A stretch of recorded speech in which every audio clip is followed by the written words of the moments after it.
안녕하세요. 저는 서울에 혼자 살고 있는 돌싱 30대 남자입니다. 여러분들에겐 첫사랑의 기억이 어떻게 남아있나요? 다시 생각해도 설레고 아련하고 그리운 기억으로 남아있으신가요? 남자는 생각만 해도 설레는 첫사랑을 죽을 때까지 못 잊는다고 하던데 저는 다른 의미로 첫사랑을 죽을 때까지 못 잊을 것 같아요. 어쩌다 제 첫사랑의 기억이 이렇게 바뀌게 되었는지 지금부터 이야기를 풀어볼게요. 저는 고등학생 때 같은 반이었던 아내를 보고 첫눈에 반해 짝사랑을 해왔었어요. 가슴 간질간질거리는 저의 첫사랑이 그렇게 시작된 것이죠. 아내는 미모가 뛰어나서 전교생에게 정말 인기가 많았어요. 여자들은 아내가 쓰는 물건들을 따라 샀었고 학교에서 인기 좀 있다는 잘생긴 애들도 아내의 뒤를 졸졸 따라다녔었어요. 하지만 저는 잘생긴 것도 아니고 그렇다고 날씬한 것도 아니라서 뒤에서만 아내를 봤었어요. 정말 평균 이하의 외모에 살집도 있는 편이라 제가 봐도 너무 별로더라고요. 늘 그렇게 뒤에서 아내를 지켜보다가 아내가 가는 대학에도 따라 들어가게 됐어요. 아무리 그래도 그 정도까지 하냐고 말하시겠지만 저는 그만큼 아내를 무척이나 좋아했었거든요. 제 세상은 아내에 의해 흘러간다고 볼 수 있었어요. 그렇게 대학을 가서도 혼자 속으로만 좋아하다가 대학 졸업할 때쯤 제가 용기를 내서 아내에게 고백을 했어요. 현이야, 친하지도 않은 내가 이렇게 불러내서 당황했지. 졸업하기 전엔 꼭 너한테 하고 싶은 말이 있어서 불렀어. 나, 너 좋아해, 현이야. 나도 알고 있었어. 고등학생 때부터 뒤에서 계속 나만 보던데 어떻게 몰라? 다른 애들은 나랑 얘기 못해서 안달이었는데 넌 끝까지 쳐다만 보더라? 아, 알고 있었어? 다른 애들은 다 잘생기고 이쁜데 난 너무 못생겼잖아. 그래서 너한테 말을 걸 용기가 없어서 그냥 뒤에서 쳐다만 봤어. 차라리 말을 걸지 그랬어. 뒤에서 쳐다만 보면 얼마나 무서운 줄 아니? 장난이야. 오히려 다른 애들과는 다르게 특이해서 자꾸 눈길이 가더라고. 아, 그랬어? 그럼 계속 특이한 애로 남게 오늘도 말 걸지 말 걸 그랬나? 나 근데 정말 너 좋아해. 대학까지 따라올 만큼 진짜 진심으로 좋아해. 대학까지 따라온 거야? 내가 뭐라고 이렇게 좋아해 주는 거야? 나 정말 별거 아닌 사람인데. 아니야. 너만 보고 있으면 주변이 환해지고 너가 웃을 때마다 내가 행복해지는걸. 이젠 졸업 앞두고 마지막이라고 생각하고 말한 거야. 부담 가지지 마. 대답 안 해줘도 돼. 왜? 난 대답하고 싶은데. 원래 고백은 대답 들으려고 하는 거 아닌가? 나는 좋아. 우리 한번 만나보자. 아직 어리니까 가볍게 만나보고 아니면 그때 헤어지면 되지. 저는 인생은 믿져봐야 본전이라는 생각에 당연히 차일 것이라고 예상하고 고백한 것인데 예상 밖으로 아내는 활짝 웃으면서 저를 받아주더라고요. 그렇게 저희는 얼떨결에 연애를 하게 되었어요. 남들과 똑같이 데이트도 하고 사랑을 나누었죠. 아내 주변에서는 도대체 저를 왜 만나냐고 했었는데 그냥 웃기만 하더라고요. 저는 이유가 뭐든 지금 아내와 사귀고 있다는 자체가 행복해서 아무런 상관이 없었어요. 그리고 졸업을 하고 저는 운 좋게 대기업에 취업을 하게 되었어요. 아내도 대기업에 계속 이력서를 넣어보는데 서류 전형은 대부분 합격을 하는데 저보다 자격증이 많이 부족해서 그런지 최종 면접에서 항상 떨어지더라고요. 결국은 대기업은 포기하고 중소기업에 취직을 하게 되었죠. 위로가 전혀 안 되겠지만 그래도 아내에게 취직 축하한다고 맛있는 것도 사주고 아내가 평소 갖고 싶어 했던 지갑도 축하 선물로 사줬습니다. 아내는 저의 응원을 받고 힘을 내서 열심히 회사를 다녔어요.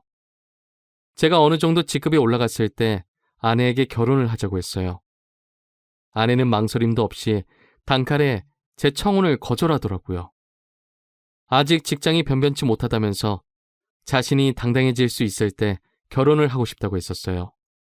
아무것도 없는 나랑 결혼하고 싶다고 해줘서 너무 고마운데 아직 내가 직장이 변변치 않아서 지금 결혼하기엔 너한테 너무 미안해. 그럼 내가 싫어서 거절하는 게 아니라 직장 때문에 거절하는 거야? 직장이 무슨 상관이야. 우리 둘이 잘 살면 되는 거지. 그래도 직장이 좋아야 월급도 많이 받고 우리가 걱정 없이 살 거 아니야. 너 월급에 비하면 내 월급은 너무 작잖아. 나는 내가 네 앞에서 당당해질 수 있을 때 결혼하고 싶어. 그래도 너가 안 버는 것보단 낫지. 우리 둘이 같이 벌면 괜찮아. 그리고 나 혼자 벌어도 너 하나쯤은 먹여 살릴 수 있어. 아내가 저보다 못한 직장에 다닌다고 스트레스 받아 하는 것 같아서 괜찮다고 다독여줬어요. 아내는 제가 대기업에 다니니까 확실히 제 월급이 자신 월급보다 많다는 것을 알았지만 정확히 얼마나 되는지 모르는 상태였거든요. 그래서 저는 아내에게 이 정도의 월급을 받고 있으니 결혼해도 문제가 없다고 설득했죠. 제가 자신보다 2배 넘게 받는다는 것을 듣고 놀라더니 고민을 하는 것 같더라고요. 계속되는 저의 설득 끝에 아내는 긍정적으로 생각이 바뀐 것인지 제 청혼을 받아주었어요. 제가 이렇게 결혼을 서두르게 된 이유는 회사에서도 아내가 인기가 많은 것 같더라고요. 아내가 종종 회사에서 치근덕거리는 남직원이 있다고 얘기를 꺼낼 때마다 다른 남자들이 더 이상 치근덕거리지 않게 얼른 결혼을 해야겠다는 마음을 먹게 됐죠. 저는 그렇게 힘들게 아내와 결혼하는 데 성공했습니다. 저희는 결혼한 지 2년이 지났는데도 자식 없이 여전히 둘이서 신혼생활을 보내고 있어요. 사실 아무리 노력을 해도 아이가 저에게 찾아올 생각을 하지 않더라고요. 아내와 저는 아직 젊으니까 조급해하지 말고 아이가 찾아올 때까지 천천히 기다려보기로 했어요. 그러다 결혼 3년 차가 되었을 때 아내가 임신을 했더라고요. 저희 부모님은 아들이든 딸이든 상관없다며 너무 수고했다고 고맙다면서 아내의 손을 꼭 잡고 우셨어요. 아내도 어머니의 눈물을 보고선 살짝 눈가에 눈물이 고였더라고요. 며느리 아끼는 시부모님 덕분에 낙동강 오리알 신세가 된 저만 힘들어졌었어요. 아내 회사가 중소기업이어도 설립자가 여성분이어서 그런지 복지가 대기업 못지않게 좋더라고요. 아내는 일을 하면 스트레스 받을까봐 아이를 위해 휴직을 하고 집에서 쉬고 있었어요. 혹시나 쉬면서 집안일이라도 할까 어머니께서 집에 오셔서 아내 대신 집안일을 다 해놓고 가시더라고요. 저도 퇴근하고 오면 어머니의 잔소리를 듣고 아내의 시중을 들기 시작했고요. 아내 시중을 들면서도 저는 태어날 아이 생각에 하나도 힘들지 않았고 행복했어요. 저희는 아들, 딸 구애받지 않으려고 병원에 검진을 가도 성별을 알려고 하지 않았어요. 출산하고 아이를 보러 신생아실에 갔는데 아내를 아주 쏙 빼닮은 귀여운 딸이더라고요. 엄마를 닮아서 그런지 아이의 얼굴이 벌써 완성형이라고 호들갑 떨었다가 아내한테 주책이라면서 벌써 딸 바보 됐냐고 등짝 한 대 맞았네요. 아내 손이 매운 편인데 저는 그날 아무리 맞아도 아프지가 않고 오히려 간지러웠어요. 이래서 다들 딸 낳으면 딸 바보가 되는 건가 보다 싶더라고요. 딸이 태어난 지 이제 1년이 넘어가기 시작했을 때 저는 집 앞에서 충격적인 장면을 목격하게 됐습니다. 제가 직급이 올라가면서 회의다 뭐다 여기저기 불려다니다 보니 정시 퇴근하는 아내가 항상 저보다 먼저 집에 와 있었어요. 그런데 제가 몸이 안 좋은 것 같아서 회의에 참석하지 못하고 집에 바로 온 적이 있었어요. 차를 주차하고 내리려고 가방을 챙기는데 어떤 차에서 내리는 아내가 보이더라고요. 아내는 운전면허가 없어서 항상 제가 데려다 주거나 대중교통을 이용해서 출퇴근을 했었거든요. 저는 처음엔 동료가 데려다 준 거라고 생각하고 신경을 쓰지 않으려고 했었어요. 그런데 아내가 집에 들어가려고 할 때 남자가 차에서 내리더니 아쉽다는 듯 아내의 손을 잡더라고요. 저는 내리려고 손잡이에 올린 손을 떼고 그 모습을 어처구니 없이 쳐다보고 있었어요. 아내는 남자를 보면서 웃고 있고 남자는 잡은 손을 앙탈 부리듯이 흔들고 난리도 아니더라고요. 다른 사람이 보면 그 둘이 부부인 줄 알겠더라고요. 하필이면 제 차가 입구 정면에 주차하고 있어서 제 블랙박스에 그 장면이 그대로 다 찍혔었어요. 저는 차 안에서 나오지 않고 아내가 들어간 후에도 그 장면만 계속 돌려보고 있었어요. 잘못 생각한 거라고 현실을 부정하려 했지만 보면 볼수록 외도가 맞는 것 같아서 화가 나더라고요.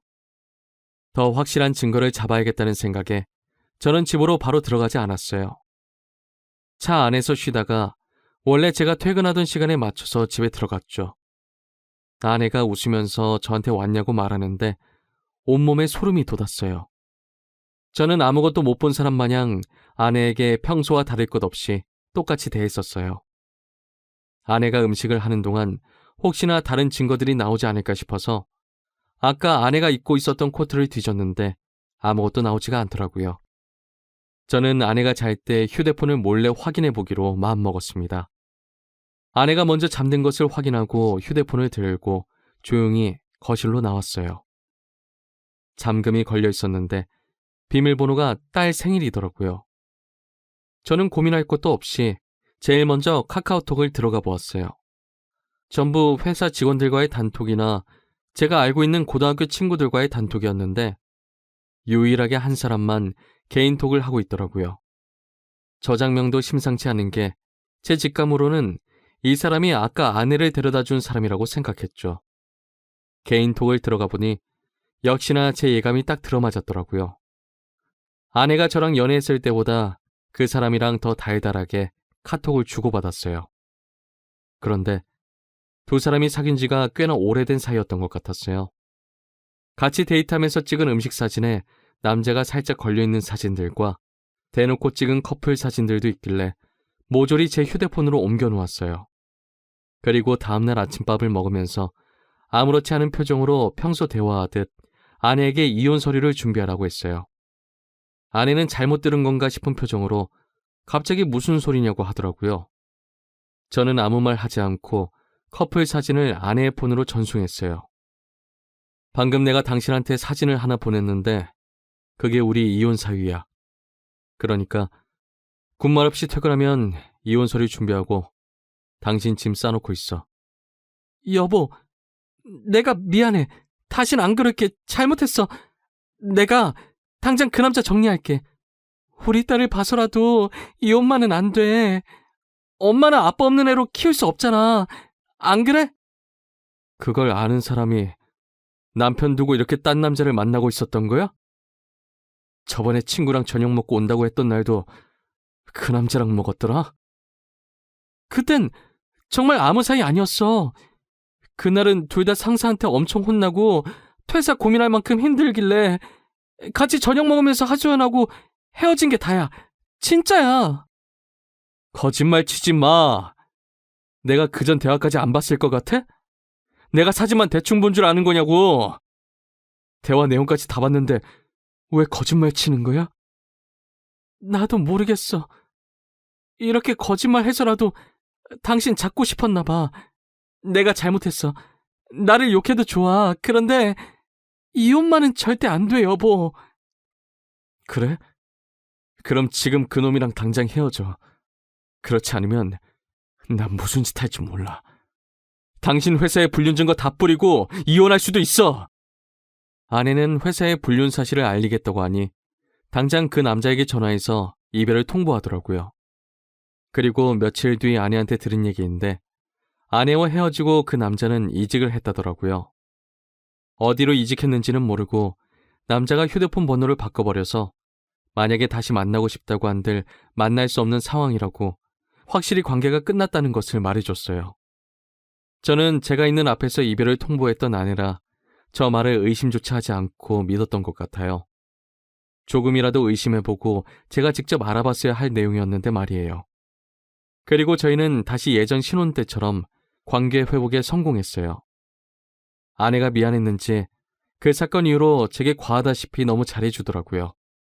그 행동도 의심해봤어야 했는데 말이에요. 그 사이에 귀여운 딸이 저희에게 한 번 더 찾아왔어요. 이번에도 아내를 쏙 빼닮아 너무 이쁘더라고요. 어쩜 두 딸 모두 좋은 유전자만 받고 태어난 건지 눈에 넣어도 안 아플 지경이었어요. 제가 한동안 딸 보는 재미가 얼마나 쏠쏠했는지 몰라요. 주위 사람들한테 요즘 딸 보는 맛에 산다고 말하고 다닐 정도였어요. 요즘은 아들보다 딸이 더 좋다고 하던데 딸들을 보고 있으니 왜 그런 말을 하는지 알 것 같았어요. 어찌나 애교도 많고 저를 보고 방긋방긋 잘 웃던지 나중에 커서 딸이 결혼한다고 하면 정말 대성통곡할 것 같았어요. 저는 영원히 제 딸들을 옆에 끼고 살 수 있을 줄만 알았어요. 그날만 아니었다면 말이죠. 제가 중요한 프로젝트를 맡고 있어서 잠을 제대로 못 잔 적이 있었어요. 평일엔 프로젝트 때문에 주말엔 딸들 보느라 피로가 누적이 되었던지 그날은 정말 낮잠을 안 자면 제가 과로사할 수도 있겠다는 생각이 들더라고요. 웬만하면 아이들을 봐주려고 했는데 도저히 못 버티겠어서 정말 오랜만에 주말에 잠시 낮잠을 잤었어요. 그러다 중간에 목이 너무 말라서 잠에서 깨버렸어요. 거실에서 아내가 통화를 하는지 문틈 사이로 아내 목소리가 어렴풋이 들리더라고요. 스피커폰으로 해놓은 건지 간간히 다른 사람 목소리도 들렸었어요. 저는 목이 말라서 아플 지경이길래 물을 마시려고 손잡이에 손을 올렸는데 아내가 하는 말에 문을 열지 못하고 그 자리에서 굳어버렸어요. 오늘 남편 얼굴 보는데 날이 가면 갈수록 더 못생겨지더라. 살만 디룩디룩 쪄서 진짜 얼굴 맞대고 밥 먹기 힘들어. 같은 공간에 있기도 싫어. 그러니까 내가 계속 이혼하라고 했잖아. 언제 이혼할 건데? 이대로 살 생각이야? 도대체 언제까지 이러고 있을 건데? 나 이제 당신 남편이 불쌍해 보일 지경이야.